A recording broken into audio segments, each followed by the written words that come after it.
Þetta er 10 stiga sigur á Íslandsmeisturum Vals í kvöldi í svona opnunarleik tímabilsins ef segja má og lítur að vera sáttur með frammistöðuna hérna. Kannski ekki alveg með frammistöðuna, ég er sáttur með sigurinn. Við erum svona, okkar markmið er að skora aðeins meira í 98 stig í þessum. Þannig að við höfum þurft að hitta aðeins betur, kannski passa aðeins betur upp á boltan og aðeins vera aðeins skilvirkari sóknarlega. Nokkur ný púst sem eru að setja koma inn í leikskipulagi hjá okkur eins og í Vendel, Hilmari og fleirum, Janel, já. Hvernig finnst þér liðið vera að koma saman? Ég er bara mjög sáttur með það sko og mér finnst ég að vera hárréttur í leið en sko þetta er bara ein smá meiðsl og eitthvað sem að geta náttúrulega sett lið út af sporinu.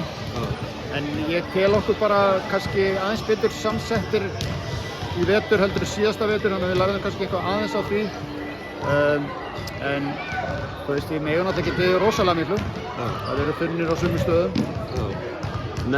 Svona þessi leikur svona í byrjun tímabils, þú fáið stóran bikar fyrir að vinna hann og svona þeir hluti að vera bara sáttir með að vera allavega konum með einn í krassan. 100%, ég meina það er, við unnum Glacier mótið daginn, það var engin bikar. Ég held að það sé kannski að því hann er hér en það var allavega engin bikar, engin velunarpeningar, þannig að við vorum glaðir að vinna núna og fá velun. Farið vantilega bara brattir inn í bólusteildina sem að byrja í næstu viku? Að sjálfsögðu.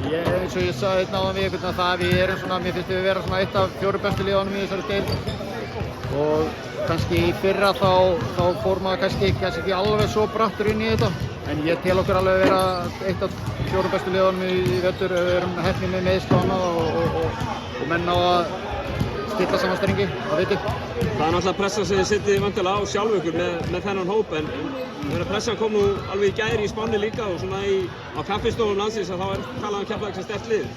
Finnst þér ekkert erfiðara að fara inn í svoleiðis tímabil? Ég er búinn að vera ég byrjaði á körfubolta 10 ára eða eitthvað, ég er búinn að vera 45 ári í körfubolta og ég er búinn að vera ýmsum stigum í þessu og það er eiginlega ekkert gaman að vera ekki með pressa á sig, sko. Maður er í þessu til þess. Það er bara, ef að maður ætlar að hlaupa burtu frá henni þá verður maður bara blaðamaður. Kæra þakka Pétur og gangi ykkur vel eftir helgina.